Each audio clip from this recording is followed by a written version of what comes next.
if the French would stop playing games, that would help France in the long run. They play rugby all too well. Yeah. That's the major problem, isn't it, Tony? Even oh, come on. No one plays rugby as well as the all-conquering Kiwis. All right, I want to make a little shift, if we can. To rugby? Absolutely. Yeah, to rugby. You guys got to rugby. I knew I would want to talk American football, so I figured we'd change the subject. You're going to love this episode on New Frontiers. We have Prime Minister Tony Abbott, who's with us today from Australia. Tony, myself, and Professor Thompson talked to the past Prime Minister, about a variety of issues. What's going on with China, Israel, identity, politics. We cover a wide range of political and social issues, as well as leadership issues, and maybe what it is that we should be more focused on in the United States. And also, Tony gets a very special thank you to Americans for all the sacrifices that we've paid. I'm just a typical optimistic American who still believes that the United States is a cause for good. If you're interested in this show, just press that subscribe button and let's get this going. Destiny. You and I have a rendezvous with destiny.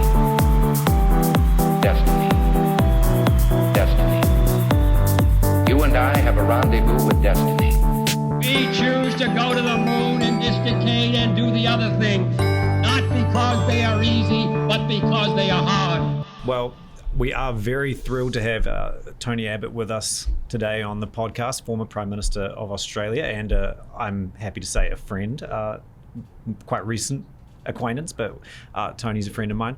And the first question I'd like to ask you, Tony, is just for our listeners, many of whom are in Arizona or in the US, tell us a little bit about yourself.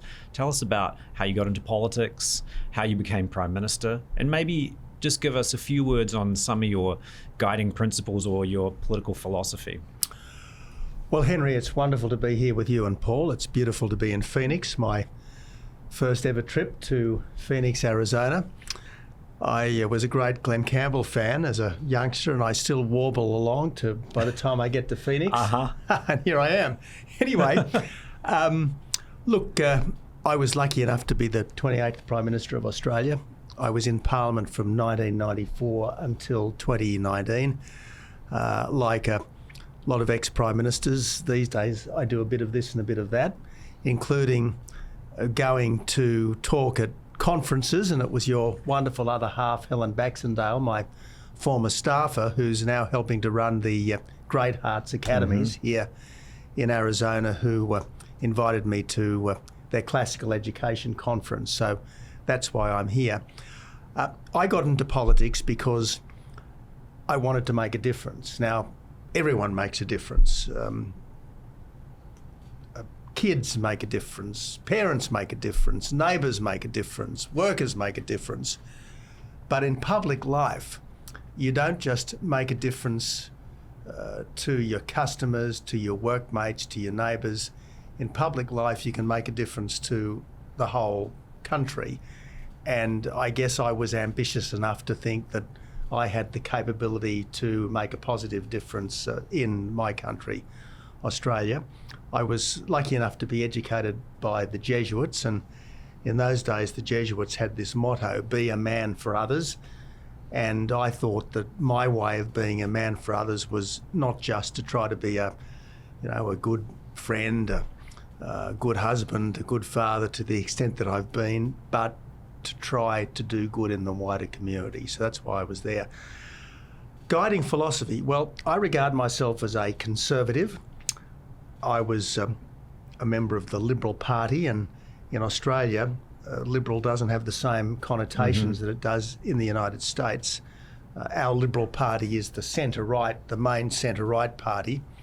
I guess it's English liberalism. Libertarian. Classical liberal, classical almost, liberalism. you could say, yeah. Okay. I wouldn't say libertarian, sort of the liberalism of Gladstonian liberalism, perhaps, that kind of thing. Anyway, but as a sort of a liberal conservative, I'm less ideological and instinctual, and conservatives, at least in an Australian context, tend to bring a set of values and principles to problem solving. I like to say of the Australian Liberal Party that as Liberals we support lower taxes, smaller government, greater freedom. As Conservatives we support the family, small business, institutions that have stood the test of time. But above all else, as patriots, we think that Australia is the best country in the world and we want to keep it that way. And as I said, my approach to government was very much a problem-solving one. Don't try to change the world.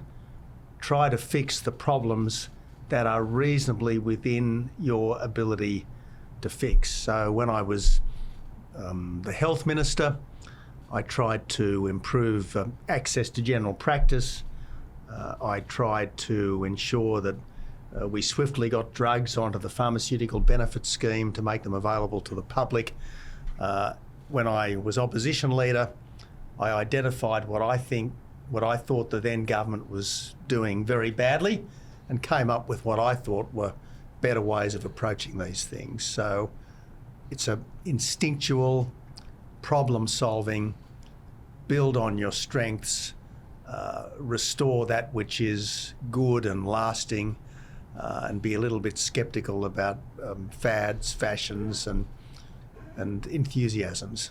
It seems like one of the great connections between the United States and Australia is this whole idea that we focus on the individual, that we put the individual at the center. I've always said that I think the greatest thing our government ever did was that it empowered the individual over itself from the very beginning in the Constitution.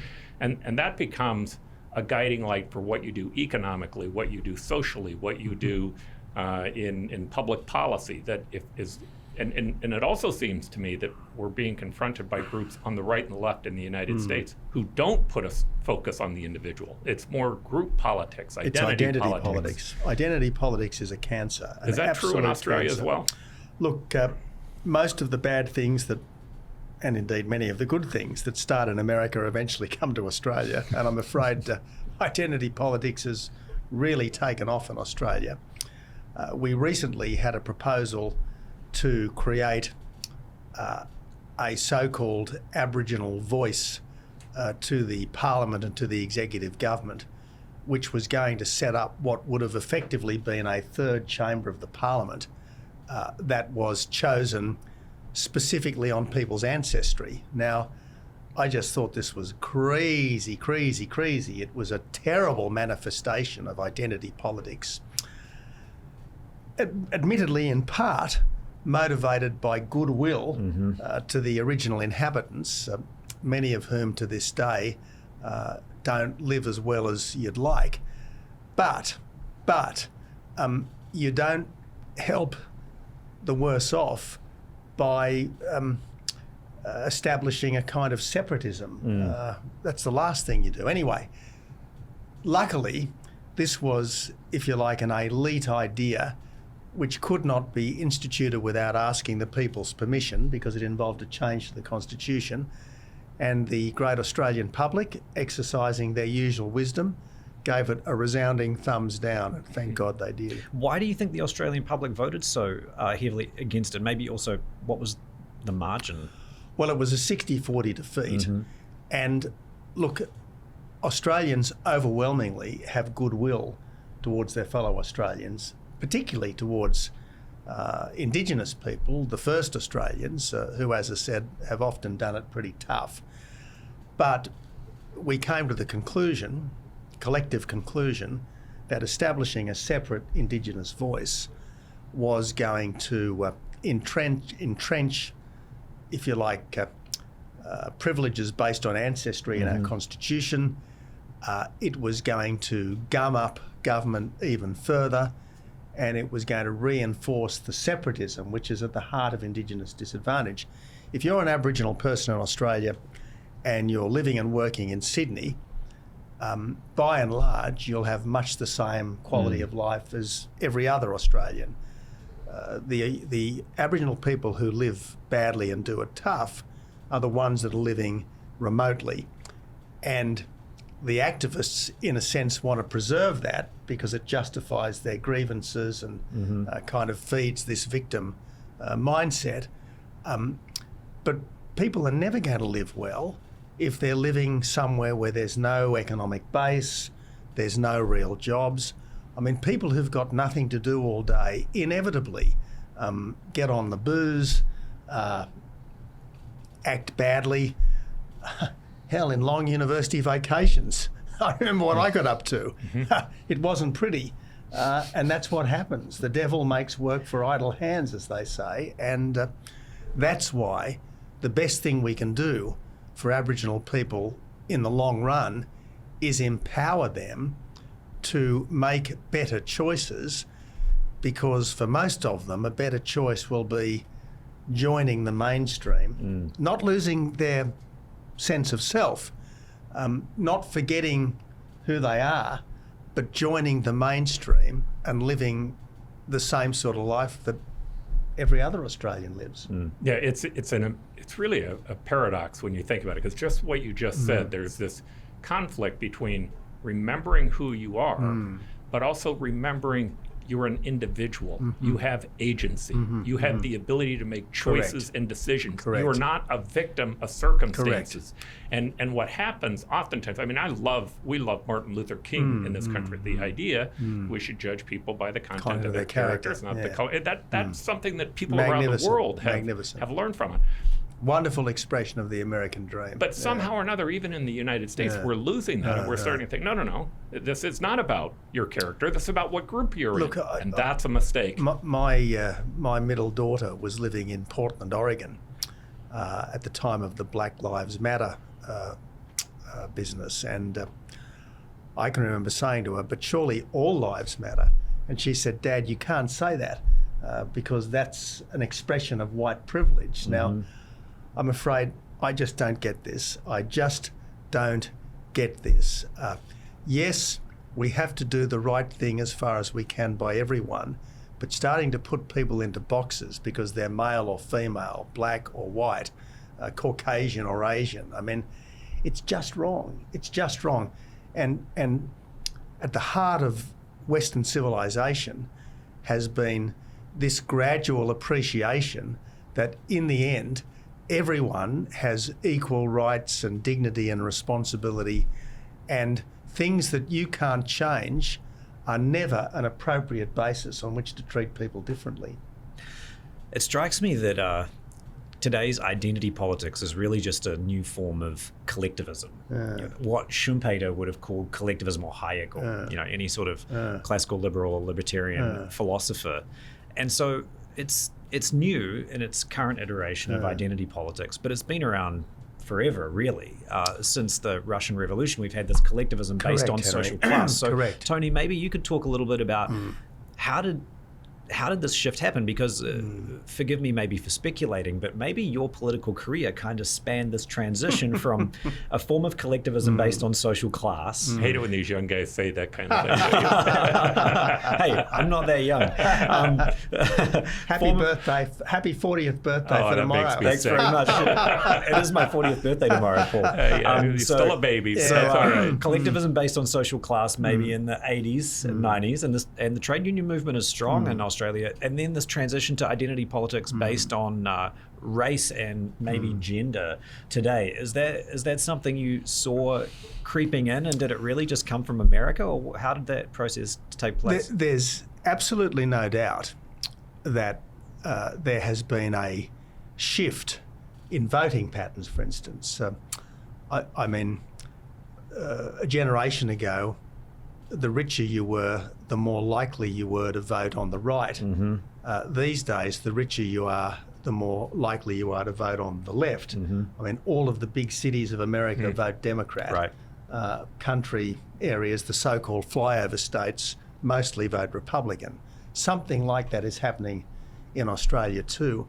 But another interesting development, the Marxists, having failed to persuade the workers to revolt in the name of equality, have been much better at persuading the middle classes to revolt in the name of saving the planet or ending the patriarchy or something like that. True. And this this new cultural Marxism is a very interesting and I think extremely destructive phenomenon. And but one of the challenges that we on the political centre right have is appreciating that the economic policies of the Reagan-Thatcher era don't quite have the same electoral pull today, and that cultural issues are more important to people today than they were a generation ago in the heyday of the great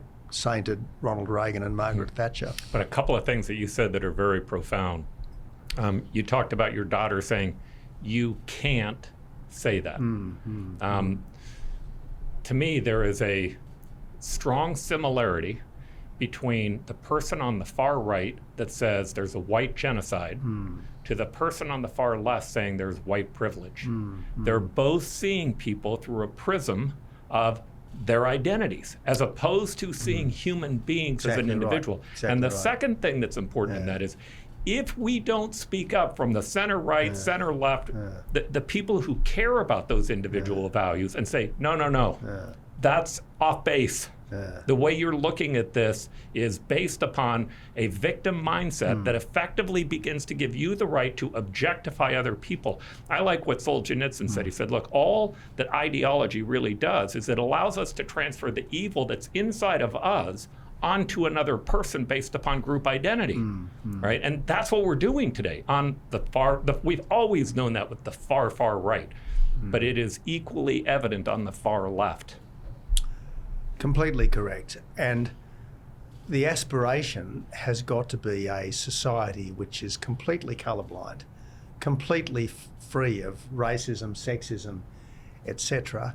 And the interesting thing, in fact the weird thing, is that countries like America, Australia, Britain have never been less racist, have never been more colourblind, and yet amongst vast swathes of our intellectual elite, there's this sense that we're racist, sexist, homophobic. There's so many Americans still flagellating themselves over slavery. Britons flagellating themselves over the alleged evils of the empire. Australians flagellating themselves over the supposed invasion of 1788. And look, there's much that we could do better, and there's much that was done wrong in the past, but on the whole, these are the best societies that have ever been, and we should be more appreciative of what we've achieved. And I think everyone, we all should be much better at counting our blessings than we are. So that maybe leads to the next question for me. I was watching some things on Australia, knowing you were coming on. I was just watching the news. And one of the things I found to be interesting was there's a joint military operation, a war game, going on with Australia, Japan, Korea, the United States, where we're practicing naval war games. Now, there's one noticeable country that's missing in that, and that was China. China's not was not a part of that. And we were giving long-range missiles to the Australian ships. And by the way, I learned a lot about your Australian Navy that I didn't know. It makes sense that an island would have a good Navy. We need a better one, to be honest, Paul. But anyway, But if you buy into those things that you said a moment ago, well, the United States is not a cause for good. England's not a cause for good. Australia's not a cause for good. In fact, there's so many bad things about them, there's no reason why we should be able to make that claim. Well, then that gets you to the next question. Well, then why does it matter if we begin to lose ourselves to the authoritarians? Maybe the authoritarians have a better answer. And I guess my question to you is, there does seem to be a threat that all of us are seeing. Why is that a threat to us in your mind? Or maybe, in fact, is it a threat? Well, Paul, look, sitting here in the middle of Phoenix, Arizona, in this lovely studio, looking out over a beautiful, peaceful, prosperous city, it's hard to think that there could be anything significantly wrong with the world. Sure, we might have our personal problems, but the world seems pretty good. Unfortunately, some places are far from as genial as this. I mean, look at what's happening in Gaza, for instance, at the moment. And I'm not talking just about the Israeli efforts to stamp out Hamas. I'm talking about the Hamas ideology and the way Hamas ran the place prior to the Israeli incursion. Look at life in mainland China. Sure, they're a lot richer than they used to be, but they're still subject to a totalitarian state apparatus. Look at what's happening in Ukraine. I think the Putin attack on Ukraine is evil. Evil. I mean, for hundreds of years, the Ukrainians were occupied by various imperial powers, and they finally, 30 years or so back, got the chance to be themselves, and good on them. And now, having had so little experience of freedom and independence, they are fighting ferociously to keep it, and God bless them and give them victory. And it shames me that we're not doing more to help them, frankly, even in Australia. So look, there are threats out there, and we don't want to obsess about them. We don't want to overreact to them. We don't want to compromise our own qualities in trying to meet them. But history shows that if good people become complacent, bad people will grow aggressive and powerful, and that's no good for anyone. We talked a lot about China on this podcast, Tony, and so I would be extremely interested to hear from you. What was the China threat like during your time as Prime Minister? What sort of policies was Australia undertaking at that time? How did Australia cooperate with the United States during that time? And how have things changed? Because we talk so much about China now, but if we go back 10 years, 12 years, it wasn't such a big topic of discussion. Correct, Henry. Look, I can remember coming to America in 2012 and making a speech to the Heritage Foundation, basically saying to America, look, don't worry so much about China and don't fret so much about yourself. See yourself as the world sees you, which is as a sort of a benign, big brother in the best sense, force for good. Because even then, America was starting to become afflicted by self-doubt and getting very anxious about China. At that stage, I've got to say, I was amongst many people who was thinking that as China liberalised economically, it would inevitably start to liberalise politically. I was wrong. Did you see signs of that when you were Prime Minister? When you would visit China, did you and have your obviously analysis from the intelligence and foreign affairs ministries? Did you actually see evidence of that you found promising, or was it more of just sort of an article of faith? When I was PM, I think that time coincided with really the high watermark of the relationship between China and the West. For instance, in my time, we did a free trade deal with China, which I was very happy to do. We established what was called a comprehensive strategic partnership with China. We joined with after some modifications had been made, the Chinese-led Asia Infrastructure Investment Bank. And Xi Jinping gave a speech to the Australian Parliament on his state visit in late 2014, where the English language translation of his Mandarin words said, and I quote, "China will be fully democratic by mid-century." Now, while the Chinese, while democracy with Chinese characteristics is not what we would call democracy, the fact that he chose to use that term, or his people chose to use that term, says to me that he wanted to tell us that he was positive and things were getting better. Of course, within 12 months, it was clear they weren't.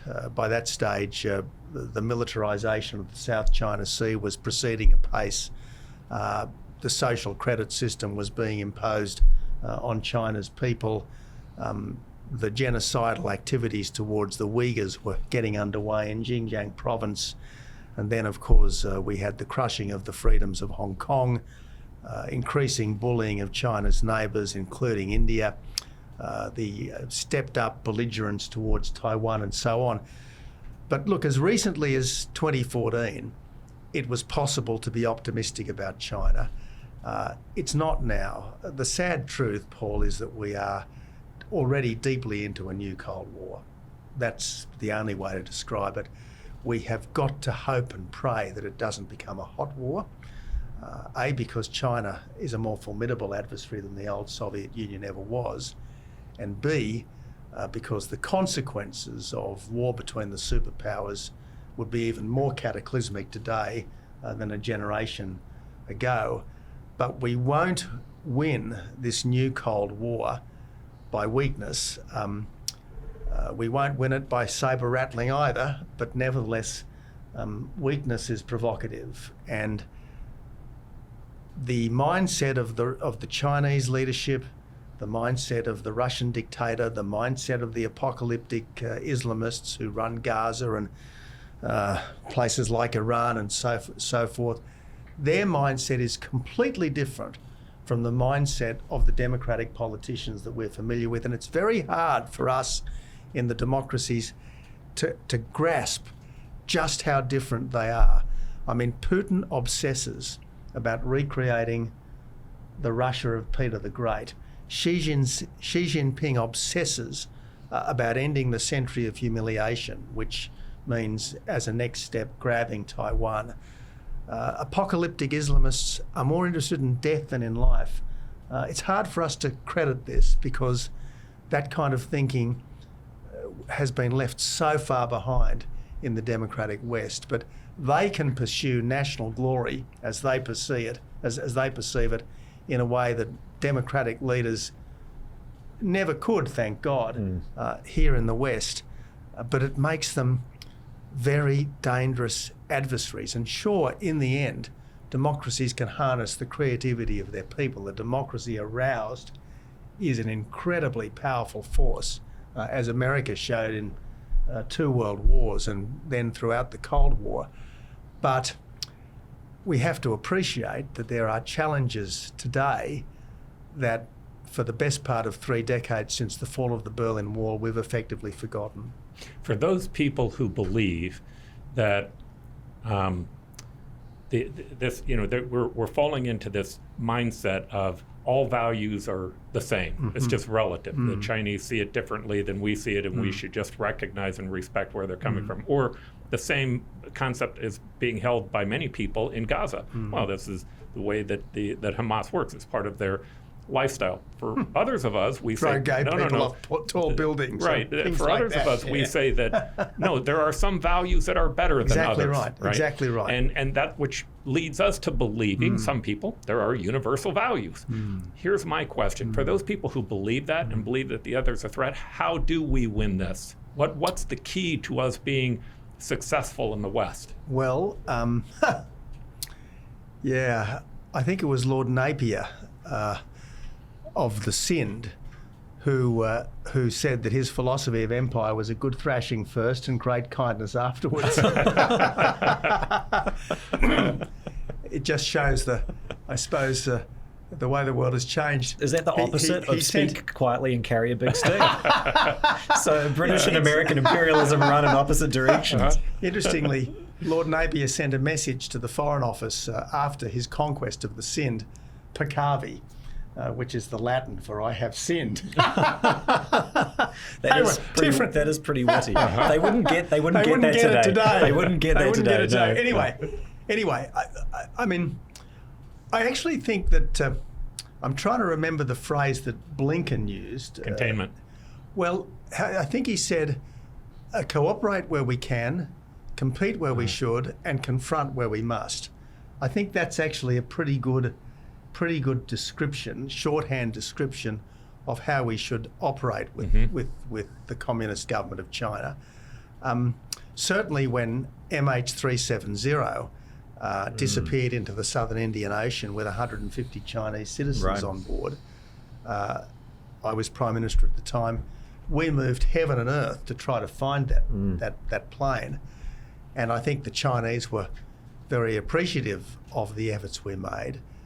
They just previously attacked us big time because we'd flown an Australian Air Force jet through their self-declared air defence identification zone, and they took that very badly. But then they were suddenly very appreciative of our efforts to find 370. It's interesting, Paul, it was a multinational effort that was mostly happening out of the Pearce Air Force Base in Western Australia, and I went over there to thank the various aviators who were involved. There were Koreans, Chinese, and Japanese, and the tension between the three groups of aviators was palpable. Wow. I insisted that they all stand with each other for official photographs and things. They didn't want to do it, but I said, no, this is a joint enterprise upon which we are all embarked. And I like to think that in a small way, that was a move towards breaking down the barriers of mistrust, which in the end can cause so much bad. Yeah, part of it seems to me having faith in ourselves and our way of life. I do think that our values are better, and I do think that those values are more profitable long term. And Paul, the interesting thing is, we have lots and lots of people of Chinese background living in Australia. You have quite a few here in America as well. And look, the Australians of Chinese background, they're wonderful people, they're great citizens, their loyalty is very much to Australia, they love the Australian way of life. And so what I think we need is to try to work with good people everywhere to bring about good results. And a good result would be, frankly, the gradual liberalisation of the government in Beijing. Right.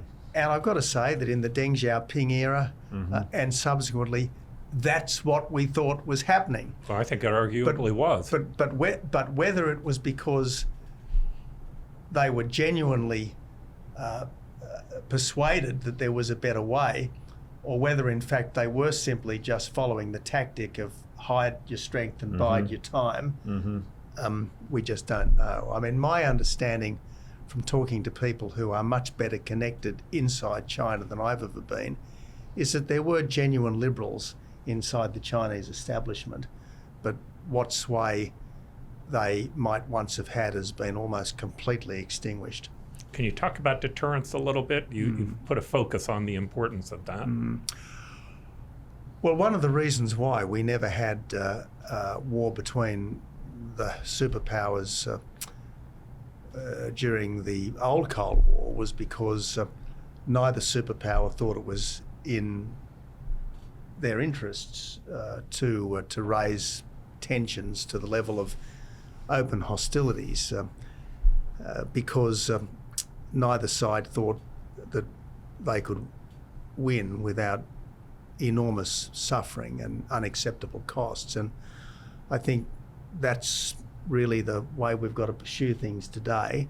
I mean, if the commissars in Beijing think that an attack on Taiwan would pit 1.4 billion Chinese against 25 million Taiwanese, at some point they'll do it.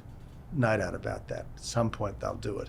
But if they think it might pit China versus the world, or even simply China against a strong partnership of democracies, I think that would give them serious pause for thought. Now, it's interesting that President Biden has said 4 times now, when asked, that America would defend Taiwan. So without formally changing the strategic ambiguity to a posture of strategic clarity, he does seem to have changed what strategic ambiguity means. Right. And interestingly, a number of senior Japanese leaders, including my late friend Shinzo Abe and former Prime Minister Taro Aso, have said recently that any attack on Taiwan would be effectively an attack on Japan, which is essentially saying that Japan would regard itself is bound to resist an attack on Taiwan. And whatever the Americans might decide, if the Japanese defend Taiwan, that almost certainly would lead to a Chinese attack on Japan, which would trigger a formal alliance commitment as opposed to simply the more ambiguous arrangements under the Taiwan Relations Act. And what role would Australia play in this kind of a conflict? We had a guest on the show earlier this week talking about war games between the United States and China over Taiwan. What role is foreseen for the Australian military, and what role is foreseen for Australia as a kind of a staging post for American forces? We should be, and hopefully are, a very strong partner with the United States, not just locally but globally. I think after the United Kingdom, Australia is probably America's most reliable ally, and not an insignificant one either. I think the first thing to do is to help the Taiwanese to be in a position to inflict unacceptable costs on any invader. I think that's the first thing. And then I suppose one has to be ready to respond to all sorts of contingencies. And I hope that our strategic thinkers are, if you like, conceptualising different scenarios and working out what might be the appropriate response, because I'm sure Beijing is thinking all the time about what it might do in order to take effective control of Taiwan, and the Friends of Freedom need to be in a position to respond to whatever level of hostilities break out. Now, at the moment, there's this constant probing of Taiwan's defences. There's, I believe, quite a degree of cyber warfare against Taiwan. There's certainly sort of psych ops going on with kind of United Front people in Taiwan and so on. The Taiwanese seem pretty good at dealing with all of that, but at some point I fear there will be an escalation. Now, whether it's an attack on some of Taiwan's outlying islands, whether it's an attempted blockade of Taiwan, I suspect it's more likely to escalate incrementally as opposed to any all-out attack either on Taiwan or beyond, because following Sun Tzu, the Chinese would like to win without fighting if they could. So help us with a little bit from an American standpoint, understanding the historical significance of Australia. I mean, imperial aims coming out of Southeast Asia isn't new. And the last time we had it was somebody who's now an ally, which is from Japan. It seems obvious to me that Australia fell into the sphere of what they wanted, but the question is why? Help us understand what happened maybe historically and why Australia can become so important to us long-term in our strategy. Well, let me begin with a reminder, which I think most Americans have forgotten. The first time American forces went into action in the Great War was under Australian command at the Battle of Le Hamel on the 4th of July, 1918. General Pershing wasn't particularly happy about it. He didn't want Americans to go into action for the first time under foreign command, but about 3,000 Americans had been training with the Australians and had been built into the planning for the attack.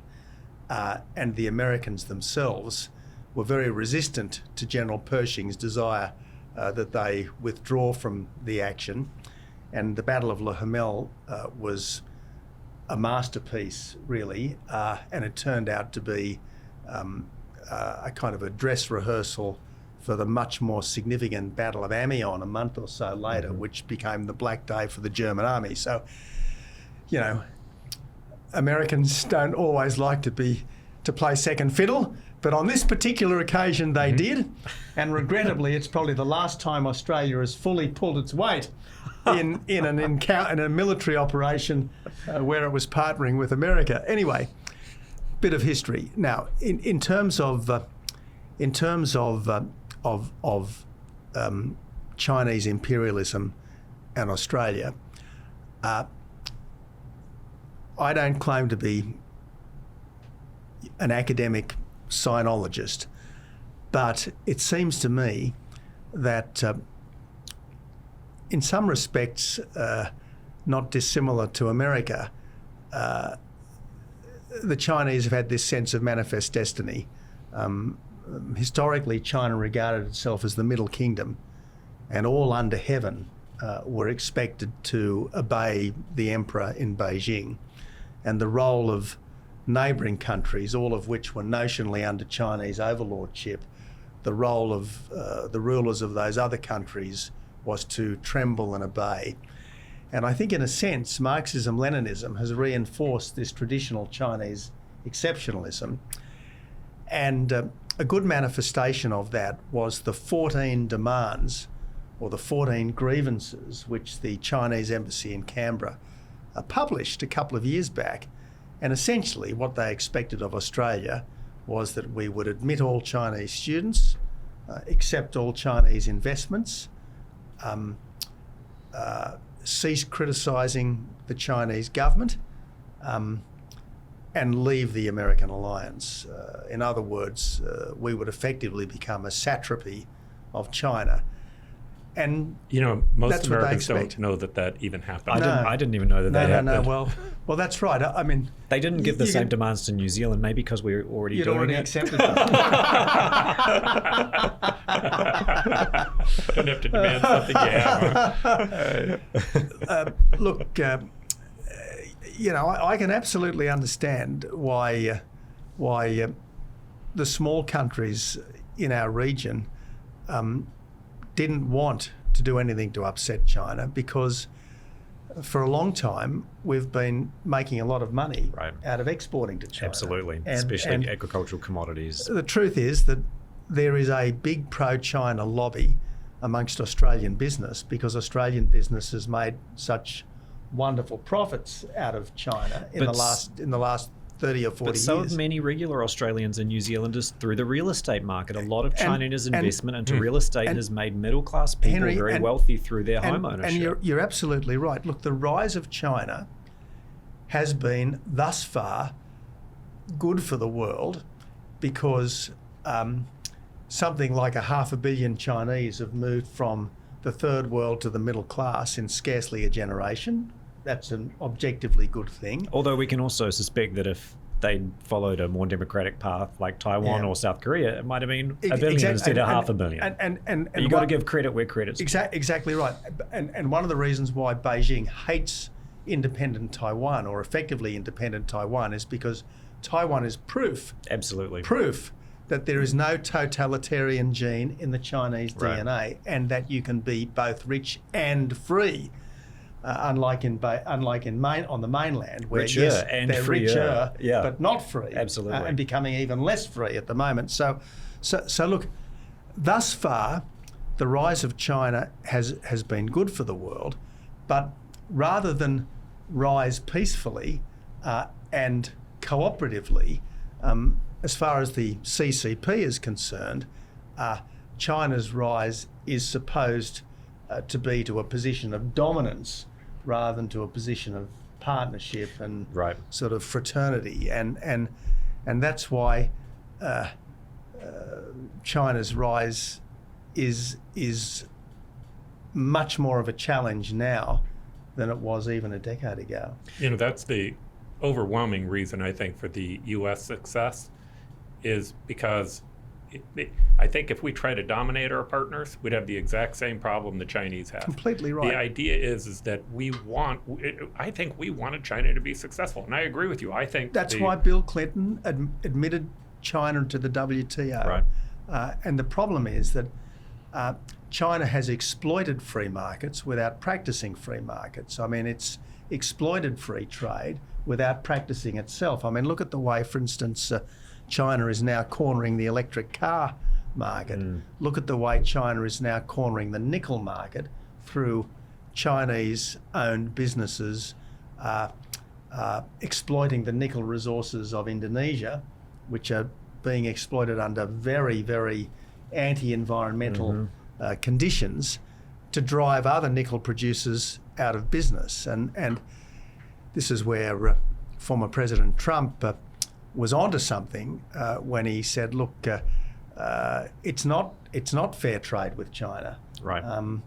It's not fair trade at all. Really, it's the exploitation of free trade by an entity that doesn't play by the same rules as we do. So, in that sense, at least, I think he was a very good wake-up call for all of us. But so look, let's get back to the main issue. I mean, the objective has got to be to try to ensure that without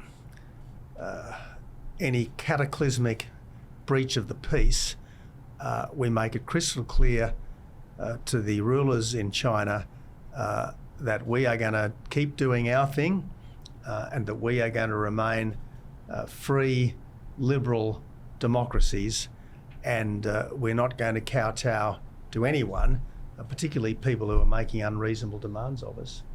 One thing we've talked about a little bit on the show, but we wanted to ask you about more, is America's sort of real ambivalence towards foreign policy, foreign entanglements. Any notion of empire, I think, is off the table for the American public writ large. But even we saw this with Trump was already committed to withdrawing from Afghanistan on some sort of timetable. Biden saw this as a big potential win for him to get out of Afghanistan, even with minimal forces there maintaining order. Americans have had this traumatic experience through the Iraq War in the early 2000s. There just doesn't seem to be a huge appetite for American boots on the ground, big American foreign entanglements. I think this is a major worry, actually, of American politicians. How do you think that's a threat to the US-Australian alliance, to deterrence? This is always seen as the weakness of democracies, right, compared to autocracies. But Henry, if there hadn't been a couple of 100,000 American troops in Europe from the late 1940s through until the early 1990s, Europe would not have been able to develop as it has. If there hadn't been 50,000 American troops in South Korea, right, South Korea would not have been able to develop. But isn't that exactly the problem? Is that it's But I'd be skeptical whether the American public will be willing to countenance that kind of foreign forces these days. Okay, but all credit to America, and what I hope I can do in my own small way is express gratitude to the American people for the sacrifices that they've made for others. I mean, the modern world has been substantially made in America. Gives me chills. Has been substantially made in America. I mean, Germany and Japan, modern Germany and Japan would not exist as free and fair democracies but for America. Of course. Western Europe would not be the wonderful place that it is but for America. South Korea, Taiwan, Singapore, all these other places that have come on amazingly would not be what they are but for the American-led global order. China itself would not have been able to develop economically but for the rules-based order which America has helped to create and to lead and protect. And this is why a world without American leadership would be a very different and I think a much darker world. And in the short term, America could probably cut itself off and not notice too much. But eventually, even America itself would be vastly the worse if it laid down those burdens of leadership. But we others have to accept that, in a sense, it's been an unfair bargain because America has borne most of the burdens and we have enjoyed most of the benefits. And in this sense, Trump is right. That the allies have got to do a lot more, including even Australia and Britain, the allies which have done the most, have got to do more in the future. We cannot expect America to bear a disproportionate burden of protecting and securing the freedom and the prosperity and the fairness that the world has largely enjoyed for the best part of 7 decades. Tony, by the way, that's inspirational, but it seems like you're embarked upon a journey to give a clarion call, not just to Americans, but to the entire world, that says, hey, you have to step up. We talked about leadership here. One of the keys that I think exists isn't the public always is going to ask why. Why aren't you taking care of me instead of taking care of that? This comes down to leadership.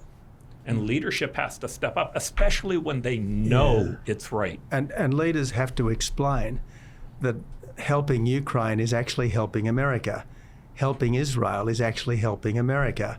Helping Taiwan is actually helping America. Helping Australia helping America. And likewise, when Australia helps America, that helps Australia. When Britain helps America, that helps Britain. You know, if the French would stop playing games, that would help France in the long run. They play rugby all too well. That's the major problem, isn't it, Tony?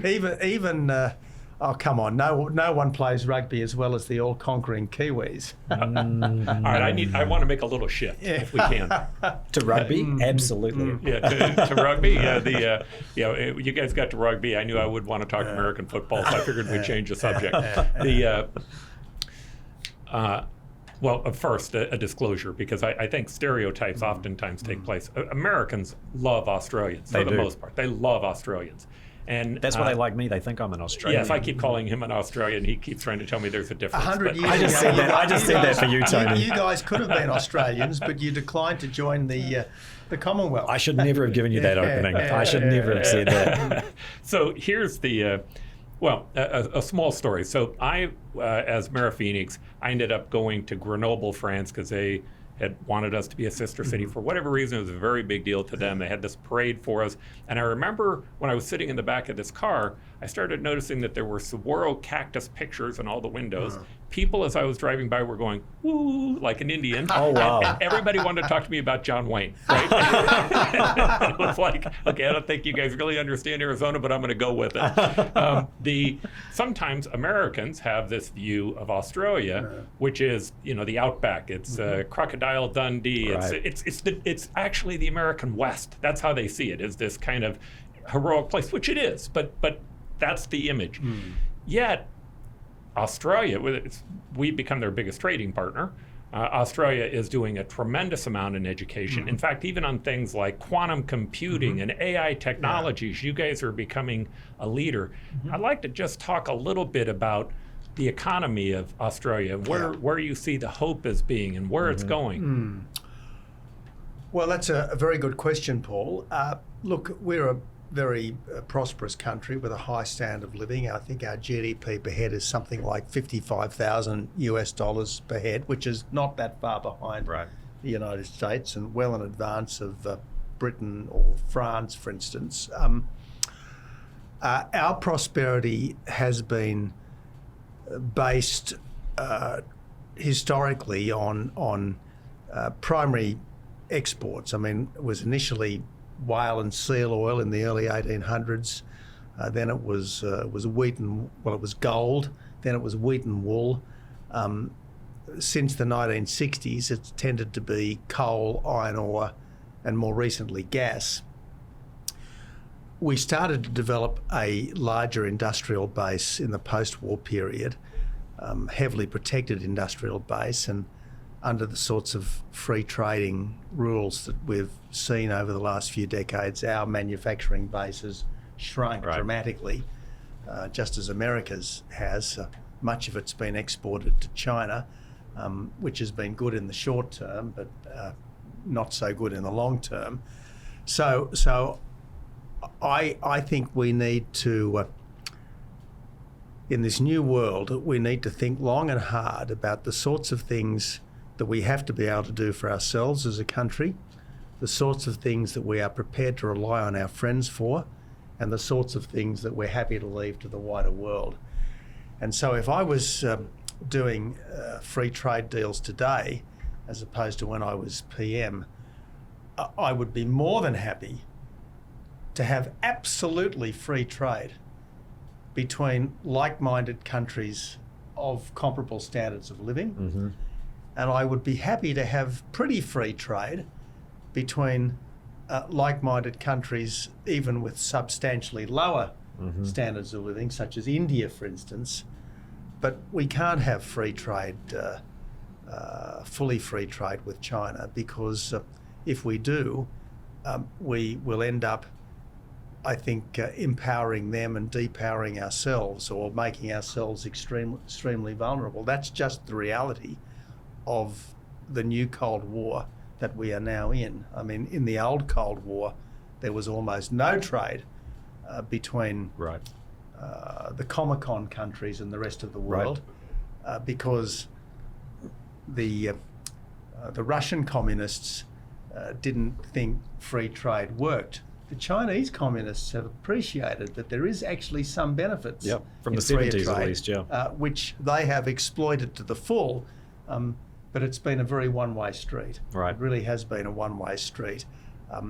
We have benefited from cheap flat-screen TVs. They've benefited from becoming a massive industrial superpower. It's a presidential election year over here in the United States. You must be watching it very closely.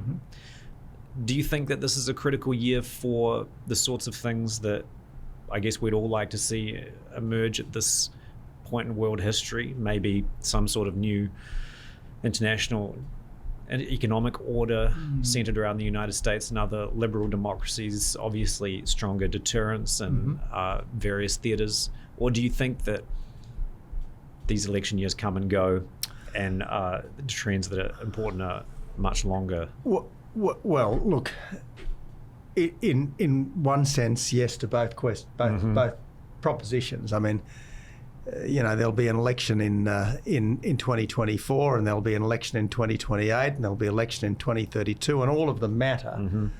But I think the need for strong leadership is probably greater now than at any time in the recent past. And let's hope that that's exactly what we get after the election. The leadership, in my experience, leadership in the U.S. is diffused.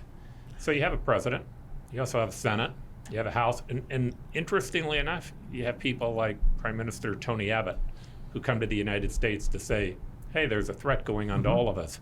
We need to pay attention to it. The idea of leadership, if we leave it to the two guys that are running, I think we're in trouble. Correct. That's my own personal opinion. It's our advantage, isn't it? We don't have to leave it to Xi Jinping and the Politburo. And this is exactly right, Paul. I mean, we, as good citizens, we should show leadership in everything we do, whether it's in our families, in our businesses, in our workplaces, in our neighbourhoods, in our churches, whatever. I mean, all of us have a responsibility to be the best we can be, to be our best selves, to speak up, to do the right where we can, as God gives us to see the right. I mean, remembering the second inaugural.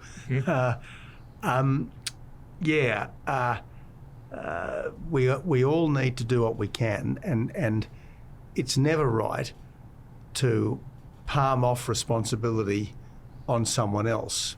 So while the president has vast authority, there are others who have considerable authority as well, and all of us have got to use such authority as we have to try to bring about better outcomes.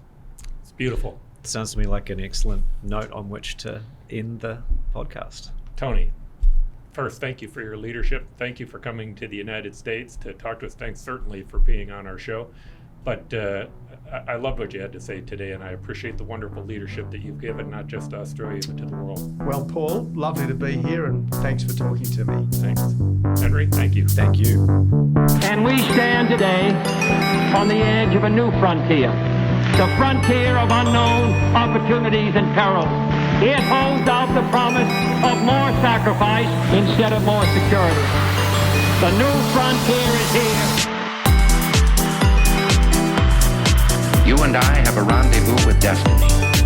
We'll preserve for our children this, the last best hope of man on earth, or we'll sentence them to take the last step into 1,000 years of darkness.